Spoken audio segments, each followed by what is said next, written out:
Good afternoon, and welcome in to another Titan Talk. As you can see, I'm joined by two amazing individuals who chose to dress up today. Apologies for not doing it myself.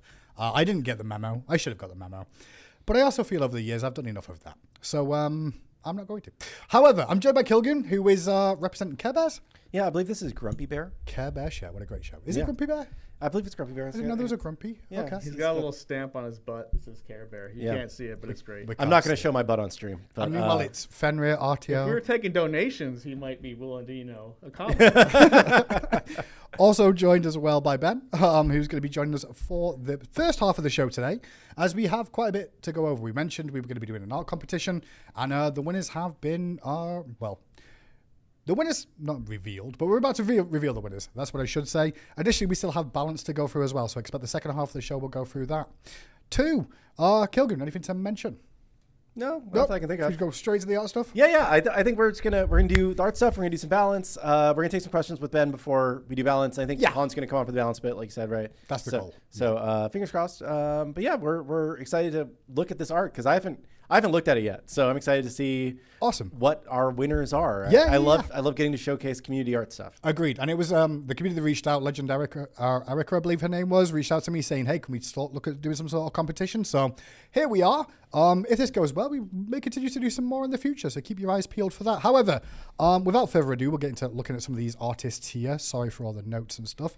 But we had so many submissions. I believe over 70 submissions came in for this competition. That's awesome. And the community all voted on it. We had no say. Yeah, don't blame us if you don't like that. But hopefully they look good. It'd be what it be. However, instead of just going with the top five, I'm also going to show a few of the runners-up that came pretty close as well because the standard was so high this attempt. So here's a little look. I'm just going to bring this on screen. First of all, the first one you can see here is by, I've got to get my notes right, Taylor Draws with the Awelic skin, feline fashion. That's awesome. Yeah, it's sick.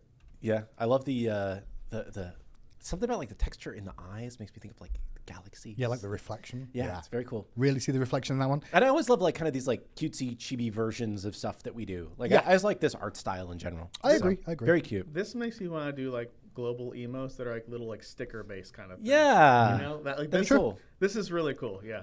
I was just in my spare time, not at Hi-Rez, I was like prototyping like a dumb little video game, and I was the character.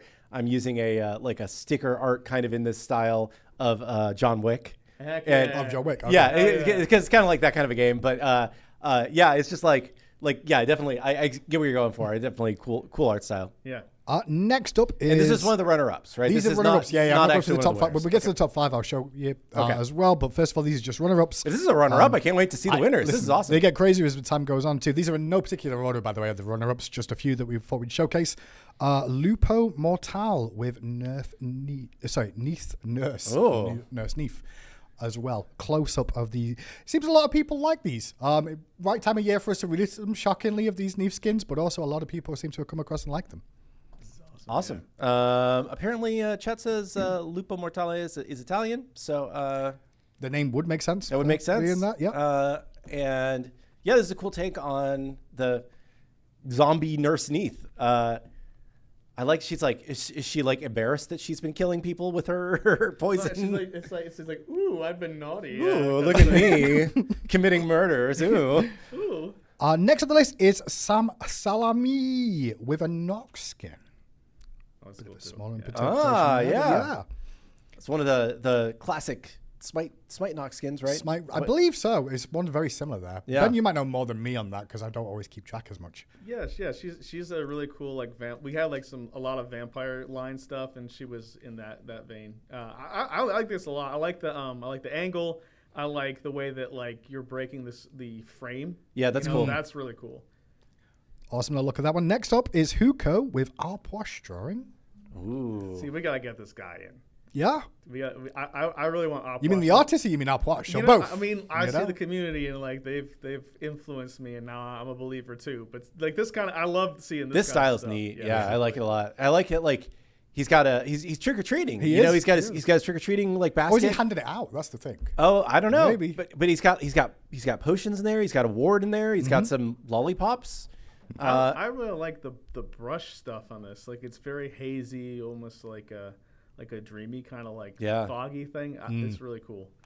And then There was an indie game I was playing the other day that was kind of like this. It was like a weird roguelite thing, but very cool art style. I like this. and last one of the run-ups to show you, like I said, no particular order here. Hi-Rez with a Thanatos skin.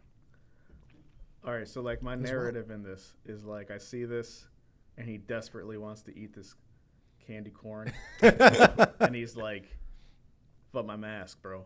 You know, he can't Worst do anything, problems. and so all I see is like sadness. This is like he's just deep. I want the candy. Yeah, corn, like there's like but- this is like philosophical shit is going on right now in this guy's mind. Yeah, very cool. Yeah, I super think cool. like it's interesting because it's kind of like there is the Thanatos pumpkin skin in Smite 1. Yes. But he has a Jackal pumpkin Reaper. head. Yes, he does. Whereas this one has like the pumpkins replacing all the masks. Maybe he wants to put it on his head, Oh, but he's shoot, just too yeah. small. You know? Maybe. That's what he's after. He's like, damn, it's Yeah. the time of year again. Very cool. Maybe he took the pumpkin mask off because Yeah. he wanted to eat the candy corn, and then he realized, oh crap, I'm double masked here. Well, they were the runners-up. I'm just going to quickly switch over. Yeah, to like I said before, if those are the winners as well. runners Yeah, up, that's man. awesome. Like these are amazing. Like I am consistently impressed by the number of like really talented people in the world, but in the community as well. This is just a sidebar as you're pulling stuff up, Yep. because Lord knows I love to do those. Have you ever seen Ari on YouTube? Ari at home. He's a Maybe. music live streamer, and he has like this rig where he walks around New York City like making beats live for just random people to rap on these beats. Oh, yeah, and I just think I like have seen some of those, the actually, yeah. quality of random dudes People just walking in up New doing it? York Yeah. just like walk up and start rapping, and you're like, dude, this is better than anything on the radio. Sometimes like it really impressive, like just the hidden talents that people have, and it's awesome that we get a chance to showcase some of them here. Completely agree, and not just hidden talents, because here's some talent on this one too. Now, this is the 5th place. We're going through the top 5 here. This is Frost Sparrow, I believe, with Nurse Neefskin. Yeah. There's a lot of love for these nurses.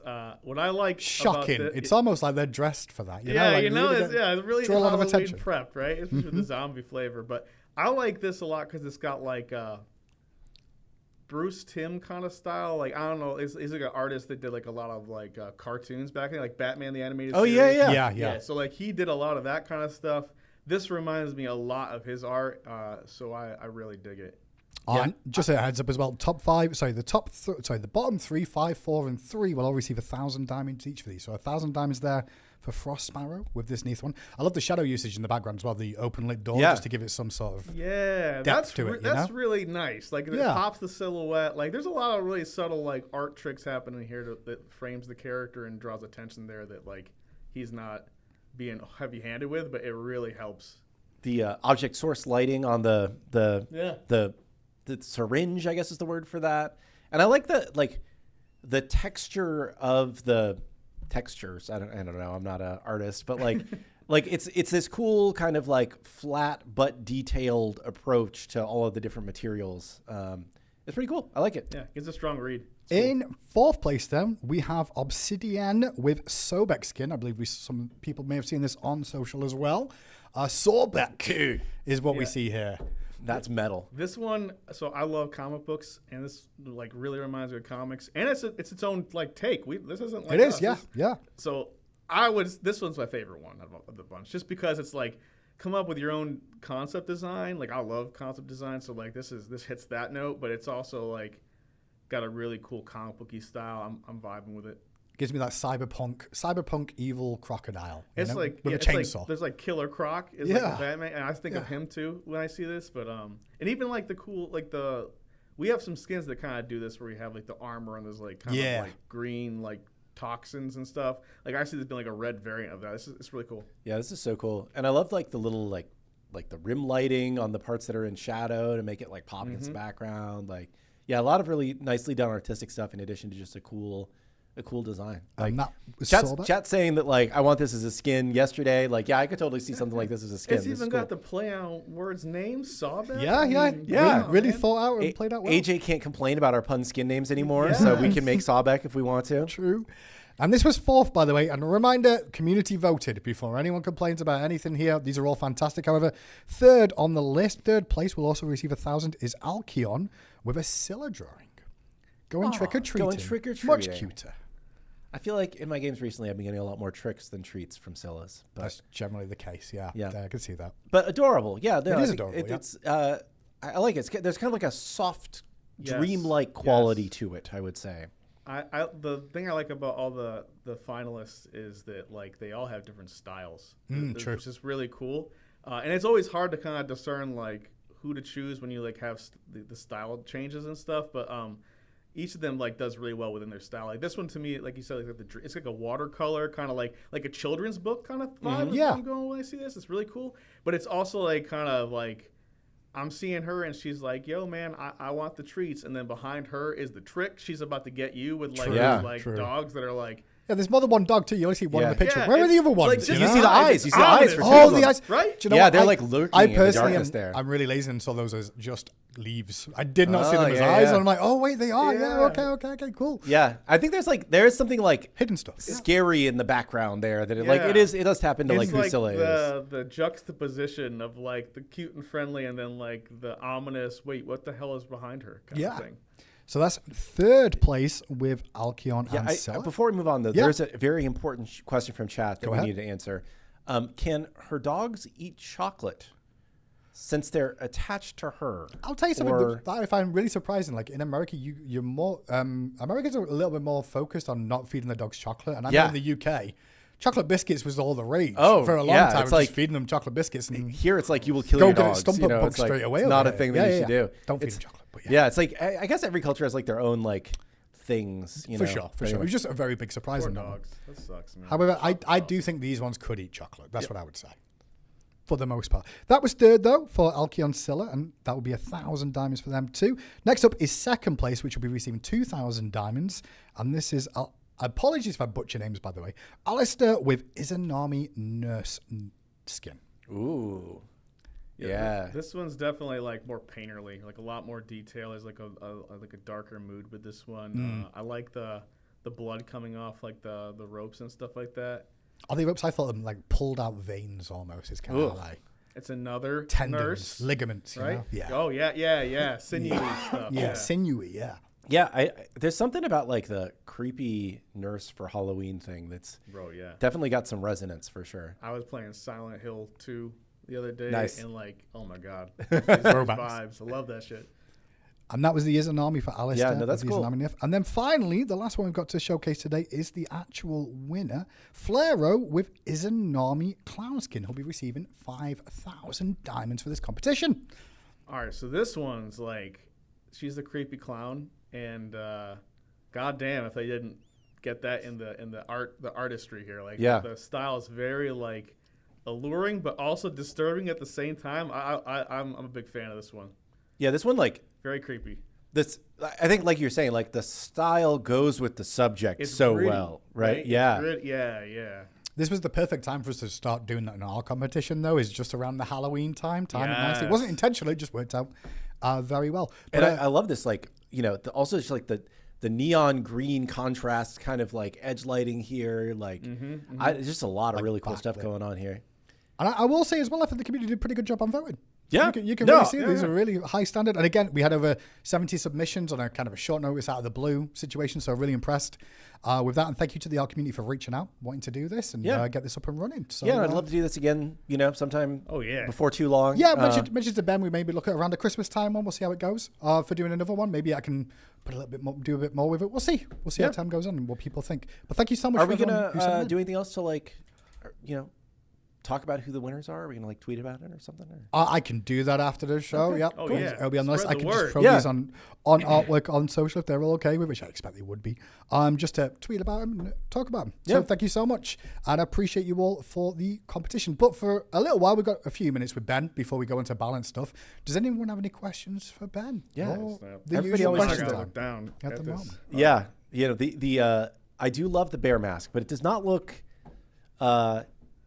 very easy to live your life in that bear mask. I'm not gonna lie; those eyes are really. He was sat in the chair in here for a few minutes before the show, and gave me a bit of a panic when I turned around. I went, Yeah, what I the hell is was that in the staring at chair? you the whole time Yeah. when you were over there, but you didn't Yep. see me. But I wanted to make eye contact, and it is pretty terrifying. Yeah, this is how Artio lives her life. You know, I could only imagine. It's scratchy, man. I'm like always like itching my. It must be unbearable. Oh, that's a good one. That's pretty good. All right, what's the questions? Where we at? Let's have a look. See what we've got. Oh, is the bear mask creepy? I'm sorry. I hope I don't creep. I mean, it's you out. I could Halloween. do It's this. fine. I It's could fine. be It's like, fine. Yeah, just pull it. Yeah. is that creepier? This is the opposite version of a question that we get a lot. Who was the easiest god to model for Smite 2? Oh man, an easy god to model would be one where we didn't do too many changes to it, and it was just like a solid design to begin with. It's usually one of the ones that have been like more newer gods. That's a hard one to ask. There's a bunch, but I would say anyone that was done in like season 6 and on. As they get closer to season 11, they'll be the easier ones to do. Is there a reason for that specifically? Well, I mean, 10 years ago, we weren't the best, at certain things. Sure. Or like we grew as You artists, improve right? as you Like, go, right? Yeah. It's like there's quality things. We also didn't have a lot of concept support back in the day. Like I remember when we first did like Freya and like Neith, and it was like the artist got like 2 weeks to make the character. There was no concept support. You just made it. Gotcha. Yeah. And that's like now we're like you get some badass concept artists, really awesome character artists.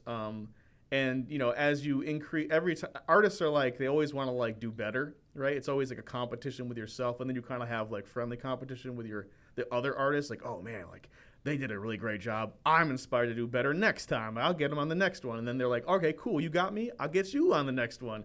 And there's this like kind of leapfrogging of like just growing as artists. And once you do that for like 10 years. And now you're like, okay, I've like where you came from, it's like a huge progression happens over time just from challenging yourself. So that's a lot of the reasons. And also just like, technology makes it easier. Like True. ZBrush, for instance, is like the software we use. They have like things like Dynamesh now, which is like you can just sculpt and then add topology with like a click of a button, where that wasn't around before. So there's a lot of workarounds you had to do and stuff. Yeah, I think just one of the things that you mentioned, or I know it's going on recently, is that like Dodgy, the same artist that did Dodgy initially, yes, is doing the new Dodgy primarily because he's like, I look at this model and I can do it so much better now. It shames me, Yeah. He's like, okay. I can't let this slide. Yeah. I don't have an answer for you. I'm sorry. I would say any god that feels like it really was iconic, like Zeus. Zeus is probably a good one. I think, where it's like he's very iconic. I love our Zeus, and he was really well done on the, there was an old Zeus. I did the very first Zeus. It is horrendous, terrible. Saman did the second Zeus, which is amazing. So I think that's probably the one I would pick. It was like just really well done, and there's no real like extra work you had to do for it. This is, I guess, kind of a more artistic question. Ooh. How much like figure and gesture studies sessions do you do or did you do when you were developing as an artist? Like this person says like it's fun to do and it gets you loose, but as a professional, I'm like curious how long you had to like properly study doing that. So like it depends on what you want to do, right? But like I'm very different than some of the other character artists. Like I am a huge anatomy nerd. Like I have studied anatomy ad nauseum, and like I've done plenty of classes where I've had to like sculpt and like learn all the muscles and the names and stuff like that. Some of the other artists are like, dude, who cares? And I'll be like the sternocleidomastoid, and it's like this like long neck muscle, right? And it's like they're like, okay, so the neck tube. Cool. And I'm like, yep, the neck tube, right? And so like it'll help. I'll use the word because it helps like refresh my brain, and it also like helps you if you're going to search for the specific like thing, like muscle to like kind of like sculpt out or draw or whatever. But like a lot of people are like, bro, I'm just looking at a shape. Like I'm just gonna like look at some reference and make the thing look like the thing. So I would say as far as like gesture drawings and stuff, like that stuff just helps your muscle memory and your taste, and like you get like a vibe for things. Like especially if you're like doing like card art and stuff, gesture is so critical. Even though it's like it's so baked into the cake that you don't even notice it. It's just like you're looking at this really amazing piece, but it's like, oh, look at the flow of it. There's like levels of like flow lines and like reeds and stuff like that. Oh man, I'm sorry. This like thing is. It's all good. You're doing great, man. I can put this right there so like I can talk right into it. All right, just eating the mic. That's easier. Yep. So it's like I would say gesture is like it's more about like the training wheels, right? It's like learning how to like crawl and stuff, because at some point you're going to be sprinting and you won't even think about the crawling part of it, but like you couldn't have done it without that. And it plays like the understanding of locomotion plays into it. So it's like, I don't think you have to go crazy with it, right? Just understanding it, but really focusing on what you're doing with those gestures. They're not meant to be like the most heavily rendered images. They're meant to show motion in like flow and stuff like that. And and that sounds really annoying, but it's like the whole goal is like leading your eye to places, right? Like I want to have high detail in areas that I want you to look at, and then I want to have low detail in areas that I don't want you to look at. That's a transitional area. Like maybe a gauntlet's super cool on a character and the bicep area isn't as awesome, and then the shoulder pad is like super sick, right? So I definitely want to have like those kind of like principles in place. It's all principle based stuff. So it's really about just understanding like what you're doing behind the actual brushstrokes. You know, it's more the mentality. Yeah. Did that kind of? Yeah, no. That makes sense. The person who asked the question said, "Thank you for your detailed response." Oh, it means sure, a no lot problem. hearing this from somebody like You're you. gonna have to stop me sometimes when I talk, man. I just go. Listen, we're not going to do something. It's a bit weird still nodding it in agreement or like in, pleasantries at a bear at the same time, though, and trying not to make eye contact. Yeah. I'm seeing if there's any other questions, though, because we will be moving on to balance shortly. I'm just seeing. Here's one. When we're like the process of designing new gods, how much of it is from art? How much of it is from designers? How much of it is from mythology versus us, like just trying to come up with cool looking shit? Like from your perspective, how does that go? And what's the right way that we should be approaching it? All right. Right. Okay. So first things first, designers are going to be like, we want cool kits that like are cool to play. So it's always like design is king, always. Right. So, and that's not even that big of like a box to put you in. It's just like, we're going to be doing these things. And then those things, like if you tell me design a character and you give me this whole gamut to work with, this whole range, I'm like, you got to narrow that in, dude. I could like give you all sorts of crazy stuff. Right. So like those design kits will help me kind of narrow in where we're going with the character, right? So once we have like a little more of a narrower scope, and we know kind of like what the identity of the character is in the game and how it will be unique, I can also remember, well, then it's got like, we got like a character, who do we got? Artemis versus Neith, right? It's like Artemis is an archer, Neith is an archer, but how do you make sure that they're different? And so like when we would say, hey, we have to like make two archers, obviously Tusky comes into play and makes that easier and stuff. And like Neith being Egyptian versus Artemis, not. It's like that definitely helps. But at the same time, now my bow, I don't want the bow to be the same kind of bow. And I definitely, with the animation team, they do not want to have her hold the bow in the same way because the identity needs to be different, right? Of the character from a first initial read, because like now you got like one character's holding the bow this way, the other character's holding the bow this way, right? So it's like it helps at the first read that that's Artemis in the distance. So that's an important part of it. Then after that, it's like obviously we do lore and we look at kind of like what we could take from that, but at the same time, it's 2025 out here, man. I'm trying to like I can't just like make Argus be a guy that has like 1,000 eyeballs on his body. Yep. Like that's just it's not going to be appealing. That's the word I will use, right? So like we'll look for things where we can kind of be inspired by what the lore says about the character and then push it. And then the extra piece added to that is like pop culture inspiration. So like if there's any character, people already have associations to certain gods and stuff like that because they appeared in movies, TV shows, other games. Right. Yeah. And so like when that happens, we want to lean into what those things are that makes it appealing, right? And what makes people like feel like they understand the identity of the character. We have an obscure thing that we're pulling from a character that in pop culture they never show that obscure thing. It's probably like maybe we can do that as an Easter egg, or maybe we can have that be one of the abilities, but like the general broad strokes of the character should be something that someone fully understands and recognizes, like, almost accepts, right? Yeah. But then on top of that, you want to take your own unique spin, right? So you still want to like push it past that, but you don't want to betray like the lore too much. And you also don't want to betray like what people know that character to be in today's like society, right? Yeah. Like a great game that does this and like probably bends it the most, like Hades. Like their character designs are fresh. Yeah, they're so really cool. Like we don't push it that far, right? We try to stay a little bit more stuck to the lore and stuff like that as best we can. But like when you see games like that, they're like, look, we're just gonna do our own thing, and like people are like, wow, their version of that character really hits, right? So, yeah, that's kind of the approach. Design first, then like so where's the kit kind of help inform us what we can do with things, give us some ideas. Look at the lore, see what's going on there, and usually the designers give us the lore too. So it's kind of, and they also kind of try to imply where they want that lore to be consistent with the abilities and kit and stuff like that. So like, because sometimes characters like you get like Hecate, where she's like got these 3 heads and stuff like that, or three versions of her. Like we have that on her belt, like the masks and stuff.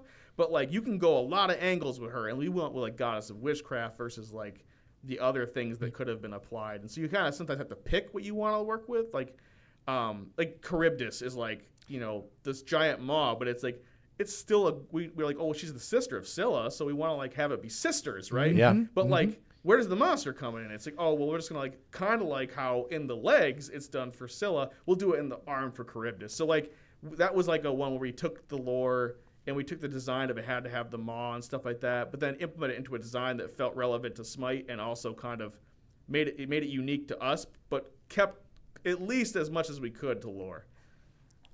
Great answer. And also very accurate of like how design goes. Yep. Yeah.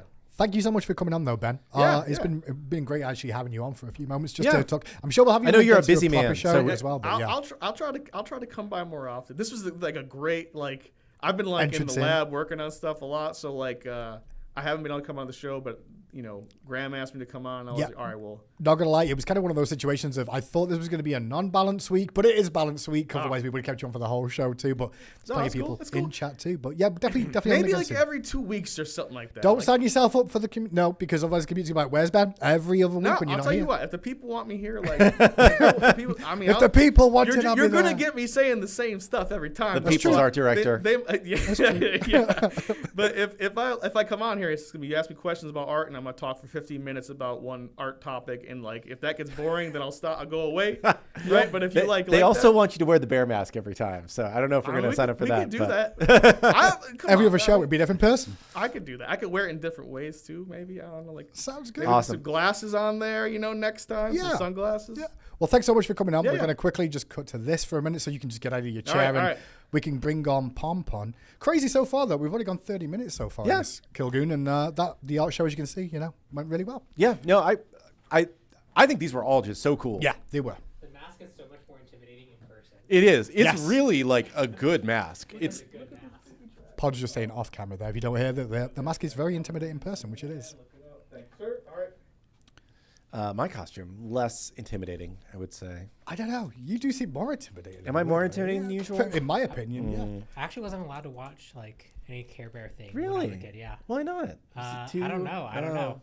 I just remember that was a specific band in the house, but like I actually played like Halo when I was like so I don't know why. Halo's fine, but Care Bears no? I mean, obviously Care Bears was when I was way younger. Yeah. Oh, true. Yeah. But like something, I don't know. That's crazy. It was all about sharing Care Bears.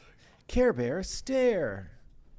Yeah. Welcome in, Pon, as everyone can see. Pon has now joined us too, so I'm just setting things up on this side to bring up. Where are we starting today, Pon? We're doing God balance, we're doing item balance. Let's start with God balance. Okay. I guess the first thing to say is any specific focus in the update this time round? The big thing we wanted to focus on for this one is just looking at outliers who are like not doing super well. We just kind of gathered from different ambassador feedback, different just data that we had internally, and just try to find places where we could do some fun stuff, and just try to make sure that we're not getting too stale on anything. Sounds good. Well, without further ado then, I guess we can get into balance now. Here's a little look. Hopefully you can all see that. I've tried to make it as big as possible. But we can start off with Amaterasu with a bit of a shift here. Quite a few notes on this one. Pod, do you want to just talk through it real quick? So Madaros is definitely an interesting shift. So she was really, really good for a long time. On first release, her build was just incredibly good. Then she basically was able to do a lot of in-handy build stuff really well, and she got kind of nerfed both directions.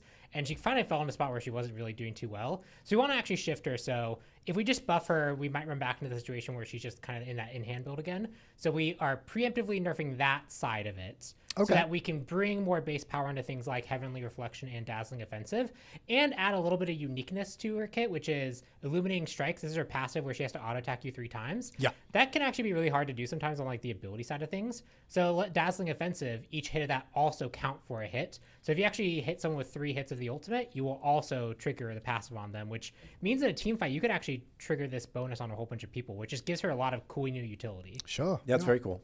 So quick recap there. Illuminating Strike can now be triggered by 3 basic attacks or Dazzling Offensive passive. Divine Presence going to see a bit of a nerf here, attack speed reduction and strength reduction. Heavenly Reflection increased the base damage of this, and this increases the maximum damage from 140 to 420, from 160 to 480, so an increase there. And Dazzling Offensive increased base damage from 100 to 260, will now be 100 to 300, and this increases the second hit damage from 120 to 312 to 120 to 316, and the third hit also goes up too. Also, increased intelligence scaling from 45% to 50%. Yep. Couple on the list here is Aphrodite buff coming through. Pon. Some always interesting complaints about Aphrodite. She's good, she's bad, she's good, she's bad. What? And it looks like we're looking at a buff here. Yeah, and this is something that we'll also look at probably in the next patch as well. We think that overall the anti-heal pass has done what we wanted it to do, but so lifesteal and especially item healing, we've largely gotten to a place that feels pretty good. There's still room for counter built items to be built, but some of the gods that were their identity were healers have been over nerfed. So we're just we're going to probably look at potentially Aphrodite again in the next patch, but this is something we can do in the short term for now that helps her out, which is let the back off be more effective, especially when you're using it in the way of like you're linked to someone and you're playing back off of them. So if you can double up on it, it does a lot more damage, or just if you can get someone on top of someone and blow up, that's going to do more damage. And then Lovebirds bring back some of the healing and some of the scaling on the ally heal, so you can a little bit better pocket heal your teammate. So back off bonus damage from 20 to 80, now 40 to 120, increased bonus damage scaling from 15 to 20%, increased damage scaling from 85 to 90, and increased soulmate scaling from 50 to 60 on the back off. And then Lovebirds, the tick increase was 8 to 16, now 10 to 18, and also increased the ally healing scaling from 2 to 2.5%. Next up is Chak. A bit of a buff here for Chak as well. I know he was very heavily in the meta for a while. A lot of people complained about him, and it seems he got toned down. He's good. Yeah, and some people do still believe he's good. Especially the aspect of fulmination lets him really effectively. So the goal here was to make it so that the buff was not to aspect of fulmination. So we added a new component. Again, we're just trying to find some fun things we can do with these characters. Again, in the engine that we have now, like we can actually do some of these things that would be a lot harder to do before. So we actually added a new feature to Rain Dance, which is every like 1.5 seconds it adds a stack of overflow, which is his passive. Okay. So the Rain Dance, right, is calling rain down. It's causing overflowing of water. That would make sense. Is his passive. Logic. And made his passive a bit more impactful when you're actually utilizing it effectively. So there's just more reason and incentive to care about your overflow passive. But the aspect of fulmination will not get this benefit. So that more damaging rain does not cause the overflow. Helps it differentiate them a little bit too. Yeah, makes sense. So there's a little look at Chak and the buff there. Next up, ESET small nerf here. Dispel Magic. We're reducing the slow. It was scaling up to 30%. It will now be a flat 20%. Yeah, overall, her release, she's been in a pretty good spot. We're keeping a close eye on the aspect side of things because that one actually does have some potential to be potentially a little bit too strong right now.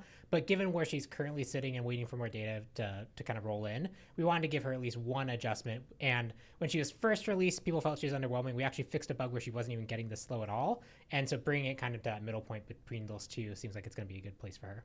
Next on the list is Hecate, and this is an interesting one. The aspect of ruin, the Spell Eater ability. This ability no longer fires when enemy gods use toggle stance switch abilities. Seems like a heavy nerf towards Hecate's being able to deal with the likes of Ul, I guess. But at the same time, this kind of feels kind like of cheesy. Well, from what I know from the other modes, I think there's been a lot of complaints with other modes of ability spam, and if you've got stance switches and stuff like that, it was making a huge impact there. Yeah, that and toggle abilities. Now that we have a few more of these, especially with like Shibalanke with like his one, right? Like now that we have more of these, it's starting to come up more and more often. This just feels like it should be an ability that actually feels like it was a used ability than just kind of a state change.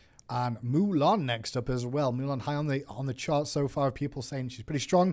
We're going to see a nerf to her ultimate here just in terms of the protections while firing this, going down from 40% to 30%. So just a touch there. Yeah, we gave her pretty significant buffs. She became kind of a lot stronger. With the training grounds, a lot more effective now, which is good. That's a place where we want that to be. Yep. But we're just reining back some of them because she did become like one of the more popular soul laners and kind of bruisers and was hard to deal with. And next on this is Mercury as well with a nerf here. Fastest got a live passive, decrease the bonus attack damage for this.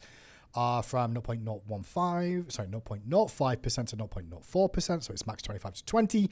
And Sonic Boom, the ultimate, decreased maximum bonus speed from 40 to 30, and also fixed an issue with the tooltip that didn't state the spin duration or the bonus speed from casting the ultimate. Yeah, we did some few things to fix his 3 and his ultimate. There's still some cases where the 3 doesn't register as fluidly as it did in Smite 1, but we've made it so that it doesn't cause a case where like you dash into someone and you start spinning randomly. Yeah. We've seen the reports of that drop off a ton after we made a fix to that. Same with the ultimate. We had kind of a bullet through paper problem where he could go past you and miss targets, and we've done a pass to make sure that that also isn't happening. So some of his release plagues got fixed or at least made significantly better, and we saw him rise as one of the stronger junglers as a result. And so this just takes some of the edge off of that bonus damage from his passive, and then the new aspect we gave him of his Sonic Boom, where he just got a whole bunch of movement speed, taking that down as well. Let's have a look at Mercury. Next up, we have a couple more. New war buff here. Clay Soldiers. Increased Clay Soldiers dash scaling from 5% to 7.5% intelligence scaling. Increased strength of earth penetration. Was 4 to 12, now 6 to 18. Shining Metal, the third ability. Increased the base damage of that from 90 to 250 to 90 to 270 and increased the scaling by 10%. Yeah. I guess that's obviously, we did some look at the ultimate and did some adjustments there. And we mentioned if things change, we'll make adjustments elsewhere in the kit. Yeah, and I think there's a group of new wall players who are like, the base kit doesn't feel impactful, but because the ult was so strong, like you couldn't necessarily just buff the character. Yeah. And so when we did do something to make the ult less like consistently effective, where you could just stack a whole bunch of item procs on it, it makes sense to go back and buff the base kit so that she has more individual power, especially in her like wombo combo that she's known for. Next on the list is Osiris. Aspect of the Fragment specifically here. Yes. Going to see a decrease in damage mitigation per stack from 2% to 1%. And the Sickle Strike decrease of protections from item scaling from 35% to 25%. Yeah, people when they first played this definitely tried the pure int side of things and went, I'm actually too vulnerable to be effective there. But people found that they could actually just kind of play a tank Osiris with this aspect and be really, really effective at bullying. It's cool that that flexibility is there. We just want to take that part of it down and leave it so that there's room for the more like pure inside of it. We might go back and actually look at this and buff up the inside of it if we need to, but this just takes that version of him, which is definitely the overperforming version of him, and make it so that like you really are meant to be a bit more squishy. You're meant to be a bit more vulnerable to this, and if you can just kind of bypass it and still do a ton of damage, you're too effective in that regard. Sobek 2 with a buff, Blessing of the Nile, increased protections per stack from 2 to 3 and increased the protections per stack per level from 0.4 to 0.5. Yeah, especially as a tank that really needs to be in the middle of the fight constantly to be doing things. This just gives him that little extra bulk that's going to go a long way over the course of a whole game. Still going. We've got quite a bit. That's why I was like, goodness, with the art show too today, it's going to be long. Scylla, going to see a bit of a shift here. Do you want to just go through that real quick? Yeah, so this is entirely for the aspect. So the aspect, people have figured out that you can play a support version of this, and it's really, really, really good because at the end of the day, you do have like an AoE root, you have a pretty big slow field, you have the mobility on a pretty low cooldown that you can get, especially if you follow up with the correct auto attack, and then your ult just still does absolutely chunk. And even though you don't have the movement speed, if you're tanky, it doesn't really matter because you're just going to do a whole bunch of damage. So our goal here is to make it so that it's a bit more offensive oriented and it's less good at being the support side of things. So the first thing is tone down the scaling on the max mana for item monsters. So if you're building just pure tank items, and there's only a few tank items that give you mana that you really want to flex into the build, you're not going to get as much as if you kind of try and get that kind of more Book of Thoth route to get more mana in your build. So the support style should be a little bit weaker there. But the follow-up attack from Sentinel, we're going to make it do a bit more damage on its own, so you have more consistent damage even outside that ult window. But you're not going to reduce the cooldown of Sentinel when you hit that follow-up auto attack, because that was letting her essentially like just teleport auto attack, and she could absolutely harass a backline and get a whole bunch of cooldown resets and be a really disruptive support in that regard. So really cool play style. We don't want to kill it, but it was starting to become like the really dominant way to play Scylla in a way that was like, it was starting to become out of balance. It was getting more and more popular. More and more people were figuring out that this was working. And so we just want to make sure that it's more fair now that people know how you can actually build this in a very unique way. Because it is very unique scaling and a very unique aspect. Just for our audio listeners, Sentinel then, in the aspect of Devour, increased the damage scaling from 0 to 5% max mana. However, removed no longer reduces its own cooldown, and I'm a Monster decreased the bonus scaling from 22 to 30%, will now be 21 to 25% of max mana. Next up, Thor, a buff for Thor. Tectonic Rift increases strength scaling from 20% to 30%. Aspect remains unchanged, and Berserker Barrage increased spin strength from 35% to 40%. However, the aspect remains unchanged. Yep. Jungle Thor needs some help. Aspect Thor does not need as much help. Okay. This is targeted at. That's the help. We'll That's see the help. We'll see if it helps. And for this next one, I was literally thinking last night, like, I could not tell you the last time I saw an Aspect Tsukiyomi. Is it just been like really underplayed since it came out? Or is Yeah, we especially did a lot of like nerfs to it internally as well. Yeah. So we just think that's overall released underwhelming. And so we want to make sure that especially the ult payoff is still there. So that's what we're focusing on for Tsukiyomi. We're focusing on making the actual, so the explosion damage is the damage that when he actually goes to teleport to target and hits that person, he does a burst of AoE around them. Yeah. That's the damage here. So we're increasing the intelligence by 15% and also giving some more base damage. And this should just help that ultimate feel like a more ultimate impact to fight because you're not rapidly going between a whole bunch of people anymore. And so we need to make sure that that individual hit still chunks. So it's a bit of more of an explosion in the radius around it. So increased explosion base damage of the ultimate from Tsukiyomi, 50 to 150 will now be 75 to 175. And the explosion intelligence scaling from 50% to 65%. Yeah, and this can, if you get really good situations, this explosion, right? If you get like 3 targets and they're standing next to each other, that essentially is going to be an additional 45% scaling overall, right? Like, because it is an AoE. And last but not least on the God list so far, Xbalanque, nerf to poison darts specifically. We're going to be reducing the strength scaling from 30 to 25%, decrease the intelligence scaling from 40 to 35%, decrease the tick strength from 10% to 7.5%, and decrease the tick intelligence scaling from 20% to 15%. Seems a lot of people were complaining about the 2, specifically the poison darts. Yeah. So that's what we've been looking to tone down. And does this affect both the base and the aspect? Yes, this is both base and aspect, especially the aspect side of things where you can replicate it. That's kind of like a big... It's one of those things where it's really hard to miss, and so when it does too much damage, it feels very frustrating. We saw this with Kraken as well. You can just throw out the 3 and do a whole bunch of damage. It doesn't feel like it's that same level of fairness. So especially on the inside thing, it got hit a bit harder than the strength side of things. But this should make it so that when you are hit by it, it has a whole bunch of... It's hard to actually show the math of this, but like because it has a whole bunch of like subsequent damage rules and the ticks refresh in a way, like it's hard to see how much damage this is, but this should make the poison darts just a less impactful part of his kits, and he has to focus more on actually landing the auto attacks that he's a carry for. So that's all the guns we have down for now. Obviously, PTS is available this weekend for you guys to playtest all this. I believe it's already in there, Pon. Yeah. All these were in there. So if you were playing on PTS, you could may have felt them already without realizing it. Yep. And then items we're going to move on to next. Anything specific about items? I'm currently like thinking 2 patches ahead right now. So I can imagine. I'm not trying to put you on the spot. I feel bad, but we'll showcase some different. Boom, here we go. Chandra's Grace, the first thing on this list here today. Seems a lot of people have been putting it into their builds, Pom, but we're looking at trying to make it a little bit more, I guess, friendly for everybody involved. Yeah, so it is a nerf overall. So the regen is basically staying the same. Yeah. But because the buff duration is going down, the way that it gave cooldown reduction is every 0.2 seconds, it removes 0.2 seconds. So if the buff duration is 1 second less, you get 1 less second of cooldown reduction. But the regen, the way we adjusted it, will end up being the same value. So that's the nerf we've targeted, lowering the cooldown effectiveness that it was there for, but keeping the regen strong. Increase health and mana from 15 to 20 and decrease the buff duration from 4 seconds to 3 seconds. Next on the list, Daybreak Gavel. Not seen too much of this purchase just lately. I guess that's why we're looking at the change here. Decrease cost 2650 to 2500. Increase the strength from 55 to 60 and increase the intelligence from 75 to 80. Yep, we think there's room for this to be really good in a lot of healer builds. It just needs a little bit more love in its cost and its overall like baseline stats to feel that power. Dagger of Frenzy increased on use attack damage per level from 3 to 4. I know went through a couple of updates where we saw Dagger of Frenzy being very meta, defined, very picked up in a lot of builds, but I guess it's fallen off a little bit. We're trying to bring it back. Yeah, it's fallen off a little bit. It still does have the, like, because it's inactive, it's not always on, so you have to utilize it really effectively. And in the cases where we're seeing it, it's still not competing with some of the other builds that have popped up. So we just think that there's room for this to be stronger. Eye of Erebus, one of the newer items we actually saw recently, getting a bit of a love as well. Increased health from 200 to 250.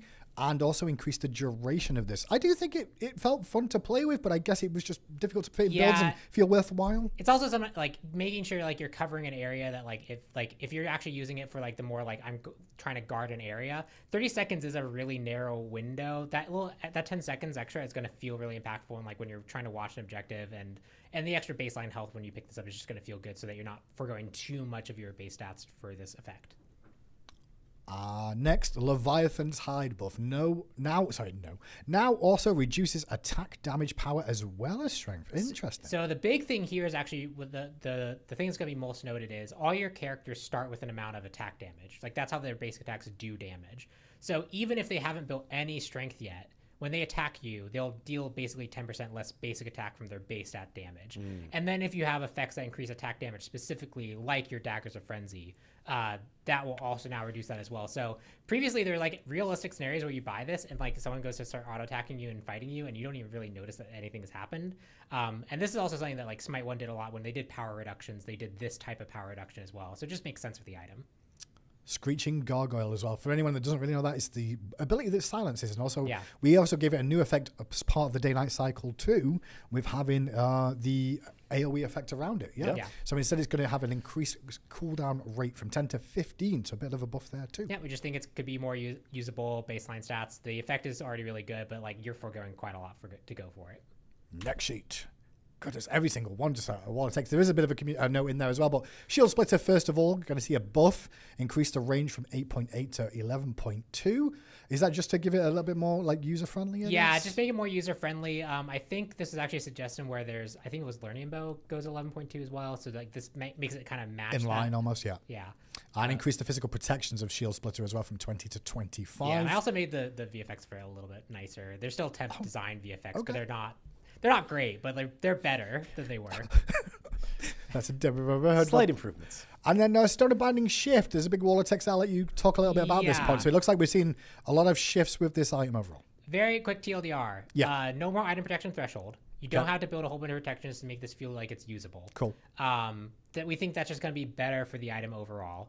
Second, because it was so cheap, it didn't have much oomph in its stats behind it. So when you had it in your build, it felt more like a bridge item, but you kind of wanted it in your build late game. And so we're just going to make it more expensive so we can give it the more stats to be more appropriate. And then the final thing is we've decreased the stat count from 4 to 3, but increased the reduction that each stack gives and increased the duration. So if you're a character that can consistently disrupt, so like the Sobex of the world, who can consistently like over the course of a fight get enough cooldown so that they can kind of keep resetting these stacks, that's going to be the way that you actually get the stack threshold to be really, really high, rather than trying to meet this item protection threshold to then hit someone with a single CC and then have 2 stacks on the target. So this just makes it easier to understand, easier to utilize, more impactful for most cases, and better fit into late game builds. So increased cost by 300. Go on. No, I was just saying, but it is still hard CC only, not like the Smite 1 version that trigger off of. Okay. It is hard crowd control only. Okay.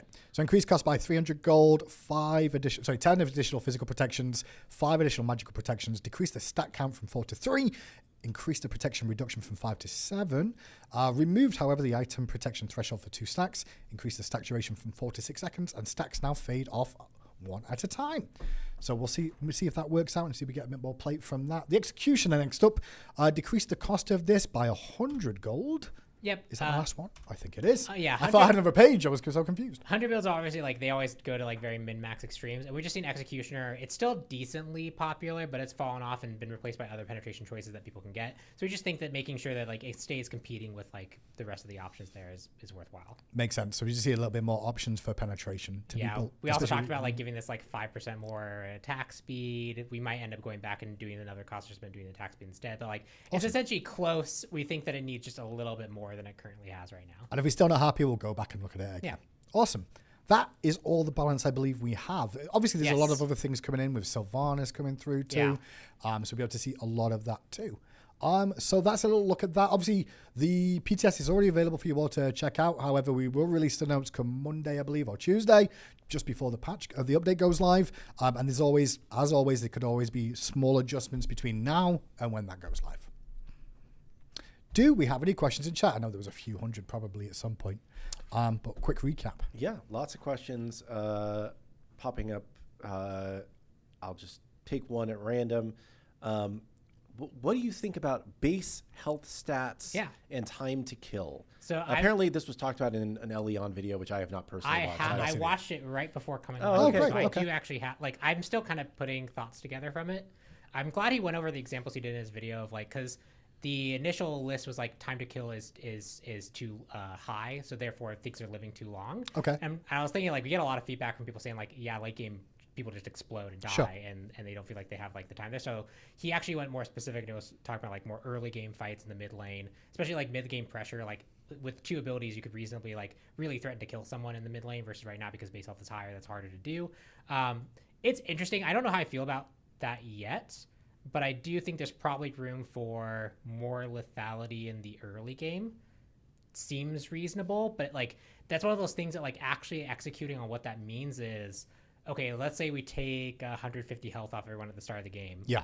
Do we make that up over time to make it so that it's similar in the late game? How does that affect snowballing? How does that affect the amount of power that starters give?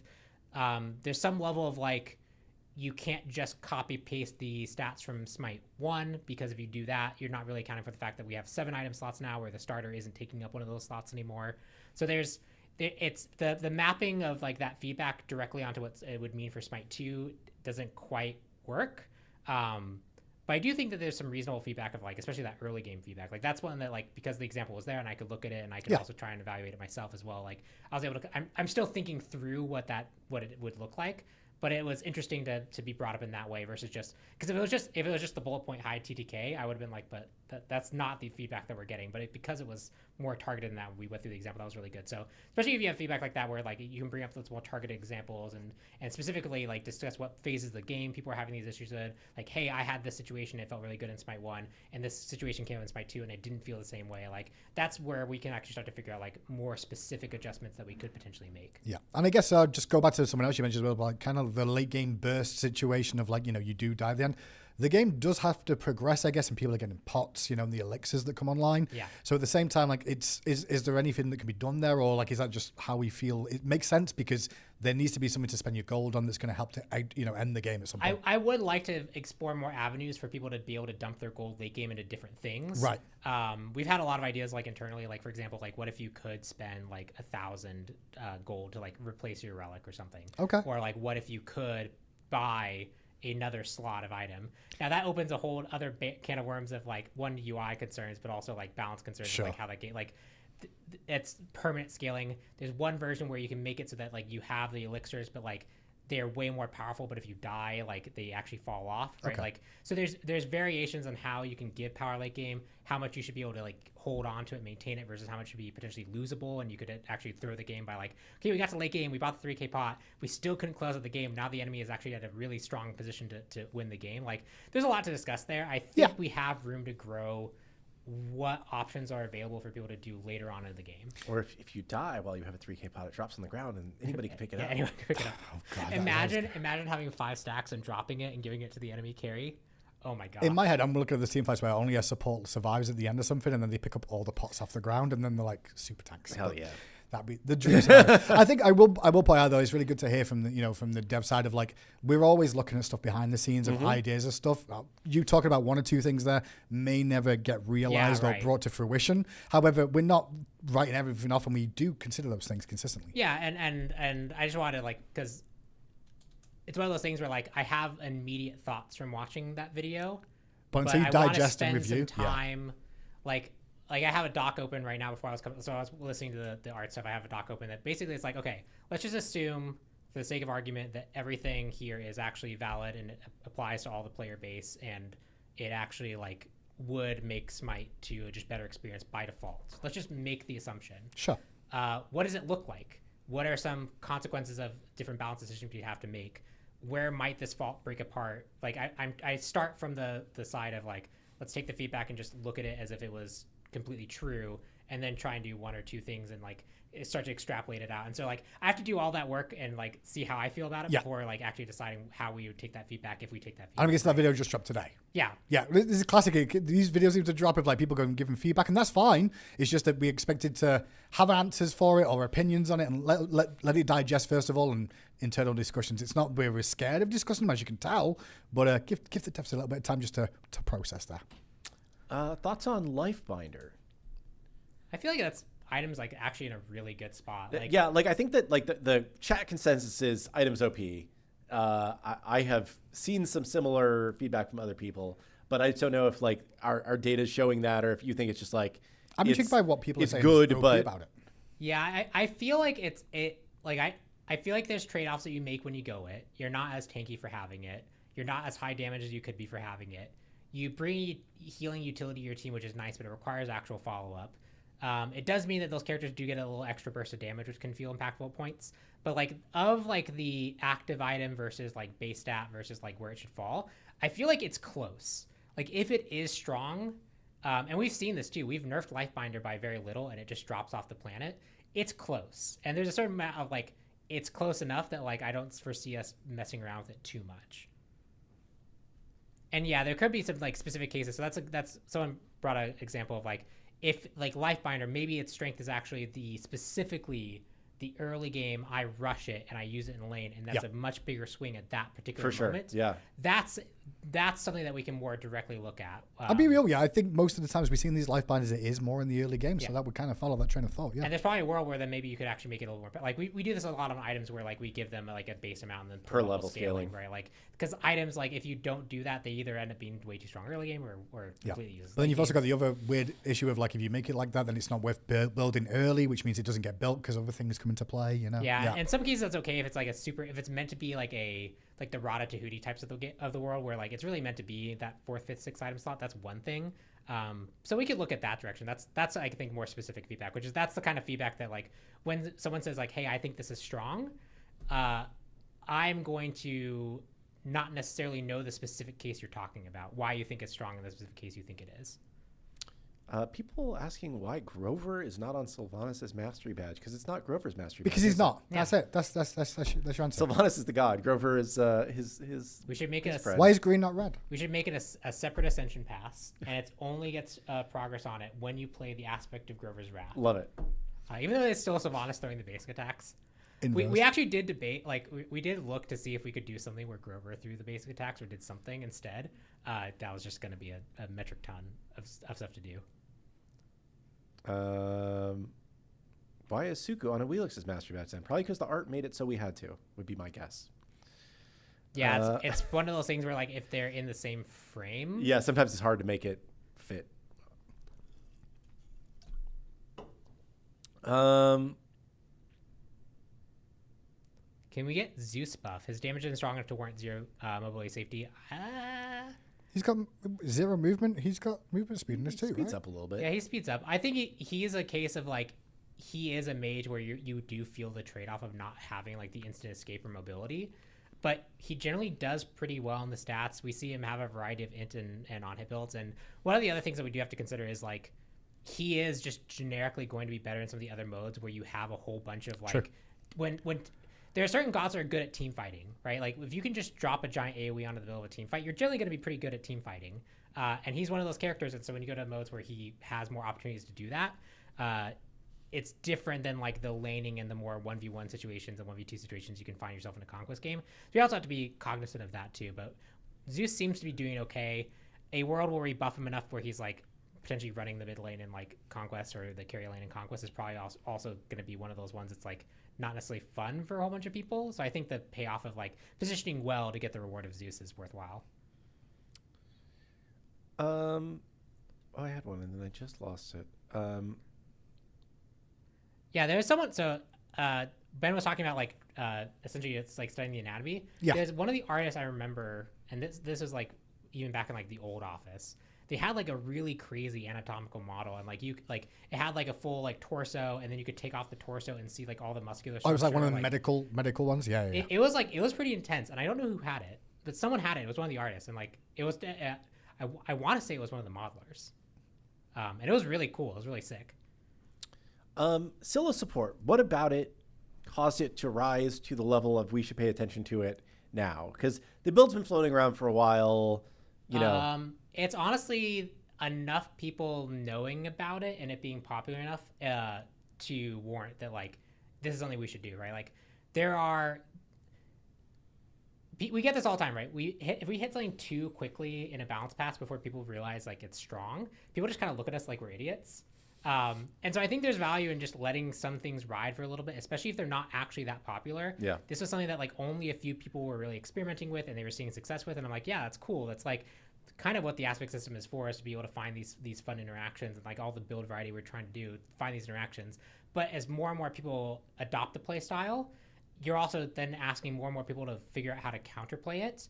And if the group of people playing it rises, but the people who are like, oh, here's the counterplay to it, and that group can't really find a good answer, then this is going to get more and more popular. And eventually you do have to actually do something there. But like, if you just hit it before like anyone's like playing any still aspect and support, it's like, wait, where is this problem even happening? I guess also with the counterplay aspect you were talking about there, like you have people will work out counterpicks to certain things, and you'll see a rise in popularity of a god or a goddess that hasn't been played that much, because now they've got a bit more of a room in the meta to an extent too. So it does actually have knock-on effects by having some weaker than others. I'm not trying to say don't nerf, don't buff, but the whole, it's a MOBA, there is infinite possibilities. It's like a chess match every game, but the pieces change. Constantly. The biggest one I ever saw was Kali in Smite 1. It was either went up or down 5% win rate, and like she was already at like 52, so it was a pretty significant jump. And we didn't do anything that related to her.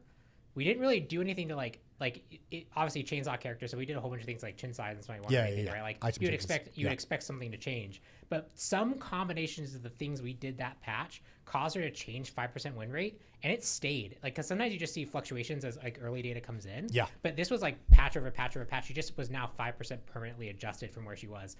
And we still don't really know why. We thought maybe we'd fixed a bug with her or something, but no, there's no bug that we fixed that caused her to just a jump. Just a jump because the how people were playing just fundamentally shifted, and she just moved that significantly off that adjustment. And because MOBAs are incredibly complicated, it's really hard to pick down like what exactly changed there. Yeah, you probably nerfed a counterplay god, you think that, but like it's nerfing a counterpick god enough to cause a 5% win rate over the course of all the permutations is like significant. That's more of like people were fundamentally playing Conquest differently. All I can think of is like maybe the starts or the rotations changed, maybe something like that. Who knows? Who knows? Yeah, like we generally would recognize that, but like the starts have stayed the same. Like, I've looked back on this a few times and like I don't know. Yeah. Well, we're at 2:02. Yeah. It's been a long show today in a weird way because we've just had a lot to cover. Yeah, it's been action packed. Yeah, but I guess it is time for one more question. I did see one about the release calendar, Kilgoon, where we looking in terms of like, obviously we've already leaked Darji, good job there, and we also she was on for PTS. Yeah, it was an early leak of the show. It was just the thing was we should have done the upcoming God reveals on the Monday that I was still out sick. Yep. It was really like the way that it should have been. So we'll probably do the next two gods the patch before, or the Monday before RTO's, or excuse me, before Darji's PTS. Okay. Please ignore any conversational words I may have said. We're also just going to point out what kind of costume you're wearing right now. Ben was also wearing a certain kind of costume. Yeah. So. And you just said the word, and then second of all, we also showcased that one of them was in there too. Yeah, I mean, people saw one of them leaked the other day. There's one missing, right? So you kind of already, let's be real. You know Darji, you know RTO, right? You'll get the last one when we do Darji? Yeah, when we do Darji. We'll run through. That's the last one for the year. And we'll talk a little bit more about the one after Darji as well. Oh, okay. Well, so not the one after Newt. The one that we have leaked, but I'm going to pretend that we have not. You just said a word then too, so good job. Okay, cool. Ta-da! It's Friday. I think that's the end of the show at that point. I think you got a nice little reveal at the end. Everyone's been in a good mood. Thank you so much for tuning in, though. As always, congratulations to our artist winners who'll be receiving some diamonds too, and we'll do some more of those in the future. PTS is available all weekend for custom games consistently, and expect the notes to be out Monday or Tuesday with any continued updates that we make changes to after the PTS. Any final thoughts, Kilgoon? It's Halloween. It is. There was a question. What do you do for Halloween? I want to say. I'm giving out candy tonight. That's my job. Yeah, that's fun. My wife's at work, so I'm like, okay, I'm the candy guy. It's not a huge thing in the UK where I'm from, so it's kind of now and again just see how it goes. I'm going trick or treating with my kids, so it'll be fun. Yeah. Are you allowed to like really scare these kids or not? Just out of interest. If they're older. Okay. Yeah, if they're like, so it's just treat then, isn't it? It's not trick or treat. Yeah, it's mostly treat. But if they're like middle school or older, you can trick them. I'm not trying to terrify them, just before everyone gets too upset. But still, Pop, any final thoughts before we get off today? No, I think all the art was really, really cool. Just seeing just how talented everyone is and going over it all was just really cool to see. And play PTS, enjoy Sylvanas PTS, and then obviously he'll be out soon. And I'm super excited for everyone to be able to play him. And then I think for Halloween, all I'm doing is like sleeping if I can.